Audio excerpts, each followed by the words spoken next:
Assalamu alaikum dear students. Today our topic is chemical properties of nonmetals.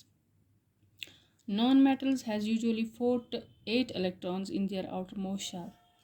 They have the tendency to accept electrons to complete their octet.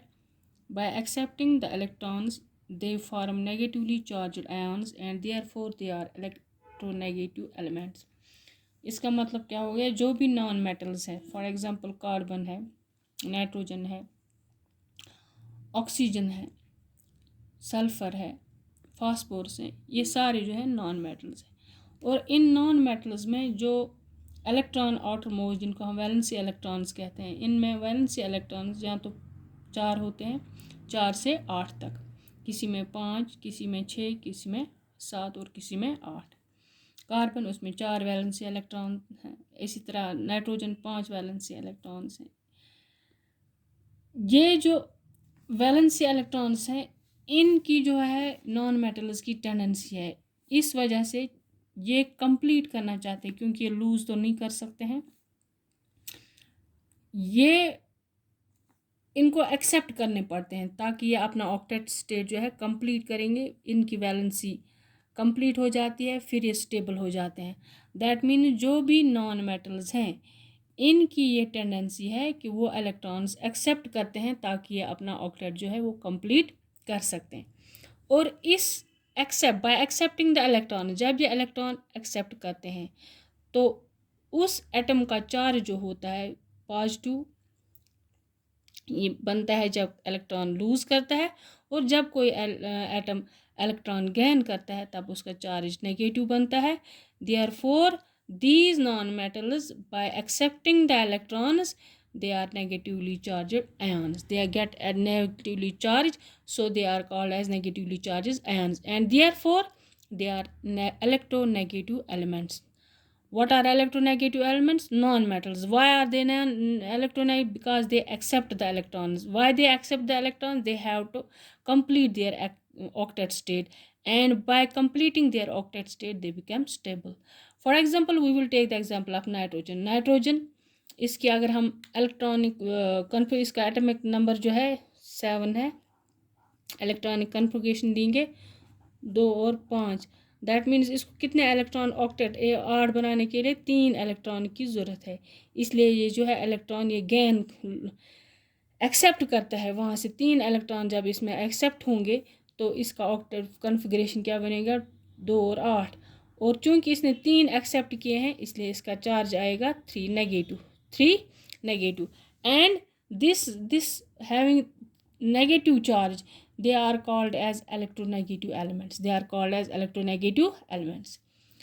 Now what are the chemical properties of non-metals? इनकी chemical properties क्या है? chemical property जैसे मैंने पहले ही कहा कि जब हम किसी सब्सटेंस को या किसी एटम को किसी चीज़ के साथ मिलाते हैं तब उसमें क्या इंटरनल चेंज होते हैं, उसके इलेक्ट्रॉनिक कन्फिगरेशन को क्या होता है, क्या चीज़ बनती है, कैसे बॉन्डिंग होती है, कौन से बॉन्ड टूटते हैं, कौन से नए बॉन्ड बनते हैं, उनको हम केमिकल प्रॉपर्टीज़ कहते हैं। अब नॉन मेटल्स की केमिकल प्रॉपर्टीज़ में पहले हम पढ़ेंगे reaction of non metals with oxygen. जब हम किसी नॉन मेटल को ऑक्सीजन के साथ रिएक्ट करते हैं तो क्या होता है। Non metals react with oxygen to form acidic और न्यूट्रल ऑक्साइड। जो भी हम नॉन मेटल को ट्रीट करते हैं ऑक्सीजन के साथ वो ऑक्साइड्स बनाता है। क्या बनाता है? ऑक्साइड्स। अब जो ऑक्साइड्स बनते हैं 2 किस्म के बनते हैं, एसिडिक और न्यूट्रल ऑक्साइड्स। एक तो एसिडिक ऑक्साइड्स बनते हैं, न्यूट्रल ऑक्साइड्स बनते हैं। और इन जो ऑक्साइड्स बनते हैं they are covalent in nature. Why are they covalent in nature? Because they are formed by the sharing of electrons. जब भी कोई ऑक्साइड बनता है उनमें उनके बीच में जो बॉन्ड होता है वो है covalent bond that is formed by the sharing of electron, या द शेयरिंग ऑफ इलेक्ट्रॉन्स, उसको हम कहते हैं कोवेलेंट बॉन्ड। अब ऑक्साइड जो होते हैं जो यहाँ फॉर्म होते हैं, these oxides dissolve in water to form acids. और जब ये ऑक्साइड्स पानी में मिलते हैं तब ये क्या बनाते हैं? एसिड्स। जो कोई ऑक्साइड बनता है जब वो उसको पानी में मिलाते हैं तब वो एसिड बनाता है, उनको बोलते हैं एसिडिक ऑक्साइड्स। उनको क्या बोलते हैं? Acidic oxides. और जब कोई ऑक्साइड जिसको हम पानी में मिलाते हैं उसका जो नेचर चेंज होगा, न्यूट्रल न्यूट्रल मीन्स जिसका pH वैल्यू 7 होगा, ऐसा सोल्यूशन बनता है, तो उन ऑक्साइड्स को हम क्या कहते हैं, neutral oxides. Now what are acidic oxides? Acidic oxides किनको कहते हैं? The oxides of carbon, sulphur and phosphor are acidic oxides. जो भी नॉन मेटल्स में हमारे पास कार्बन के ऑक्साइड होते हैं या सल्फर के ऑक्साइड होते हैं या फास्फोरस के, उनको हम एसिडिक ऑक्साइड्स बोलते हैं। क्यों बोलते हैं? क्योंकि उसका जो सोल्यूशन है, they turn the blue litmus solution red. Blue litmus solution जो होता है उसको वो रेड करते हैं। उनका सोल्यूशन जब हम लिटमस पेपर उनमें डालते हैं ब्लू, वो रेड हो जाता है। तो उससे पता चलता है कि ये सोल्यूशन जो है ये है एसिडिक, ये है एसिडिक। अब हम लेंगे for example carbon plus oxygen, जब इसको रिएक्ट करते हैं ऑक्सीजन तो बनाता है carbon dioxide. This is an oxide of carbon, carbon oxide, oxide of carbon. इस ऑक्साइड को जब हम वाटर में मिलाते हैं, when we treat this oxide with water, तो सोल्यूशन बनता है, जो इसमें सोल्यूशन बनता है वो एसिडिक इन नेचर बनता है। और वो सोल्यूशन क्या होता है, H2CO3, that is carbonic acid, carbonic acid. और उसमें जब हम लिटमस पेपर डालते हैं ब्लू, वो रेड हो जाते हैं। तब हमें पता चलता है कि ये इससे जो है, ये ऑक्साइड को वाटर में मिलाने से हमारे पास जो चीज़ बनती है वो है एसिड, उसका नेचर जो है वो एसिडिक इन नेचर है। Therefore they are acidic oxides, they are acidic oxides. Now sulfur plus oxygen, it forms sulfur dioxide. When sulfur dioxide is treated with water, it forms a solution, yeah, it forms a acid that is H2SO4, sulfuric acid. दूसरा है phosphorus, उसको oxygen के साथ मिलाते हैं तो बनाता है phosphoric oxide, phosphoric oxide of phosphorus. और उसको जब हम करते हैं ट्रीट वाटर के साथ तो हमें बनाता है H3PO4, this is phosphoric acid, phosphoric acid. So we can say that when non metals react with oxygen they may form acidic or neutral oxides, acidic or neutral. This was the example of acidic oxides. Now neutral oxides, what are neutral oxides? Some oxides of non-metals are neutral, for example carbon monoxide, nitric acid, nitric oxide और nitrous oxide, ये जो हैं ये क्या है, these are neutral acids, these are neutral oxides. For example carbon को treat किया किसके साथ, ऑक्सीजन के साथ, तो कार्बन मोनोऑक्साइड। या हमने हाइड्रोजन को ट्रीट किया ऑक्सीजन के साथ तो हाइड्रोजन वहाँ जो बनता है hydrogen oxide. And this is the formula of water, therefore water is neutral which is having pH value 7, therefore this is a neutral oxide, this is a neutral oxide. The second property of non-metals is chemical properties, reaction of non-metals with water, reaction of non-metals with water. Metals react with water, but non-metals they do not react with water, whether it will be steam, whether it will be cold water, whether it will be warm water, they don't react with water to give hydrogen gas. This is because non-metals cannot give electrons to reduce the hydrogen ion of water into hydrogen gas. इसकी वजह यह है कि non metals जो है पानी में hydrogen ion उसको रिड्यूस नहीं कर पाते हैं ताकि वहाँ पर ऑक्सीजन लिबरेट होगा। Therefore these non metals they don't react with water.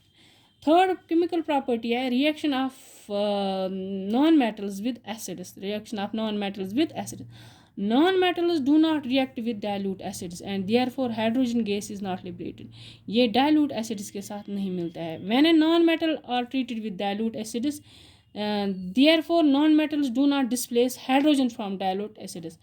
जब भी हम किसी non-metal को dilute acid के, for example dilute acid है HCl या H2SO4, इसके साथ ट्रीट करते हैं तो ये डिस्प्लेस नहीं कर पाते हैं हाइड्रोजन को किस में, एसिड में से।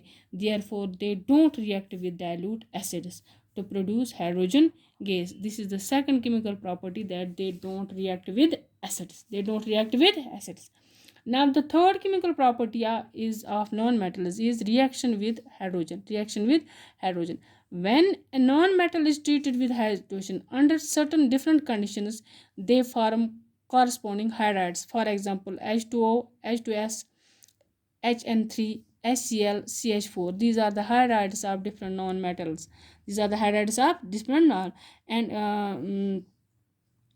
and common hydrides of किसके हैं, ऑक्सीजन के हैं फॉर एग्जांपल H2O, सल्फ़र के हैं H2S, नाइट्रोजन के HN3, क्लोरीन के हैं HCl, कार्बन के CH4. These are the hydrides of CH4 is the hydride of carbon, HCl is the hydride of chlorine, and NH3 is the hydride of nitrogen. That means when non-metals are treated with hydrogen under different circumstances, they have to be treated differently. They have to take the different circumstances. They will form different hydrides. For example, hydrogen plus oxygen, it will form H2O. Hydrogen plus sulfur, H2S. Nitrogen plus hydrogen, it will form HN3. Hydrogen plus chlorine, it will form HCl. These are the different hydrides of non-metals. The fourth chemical property is reaction with chlorine. When non-metals react with chlorine, they form covalent chlorides such as HCl, PCl, Cl. Covalent chloride किसको हम कहते हैं? That means if HCl, this is a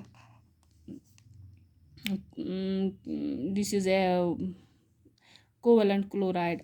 This is a covalent chloride. That means when hydrogen is treated with chlorine, it forms HCl, and this HCl form is covalent because the bond between the chlorine and hydrogen, it is shared equally between both these atoms. Therefore, these are called as covalent compounds. These are called as covalent compound. H2 plus Cl2 gives 2 times HCl.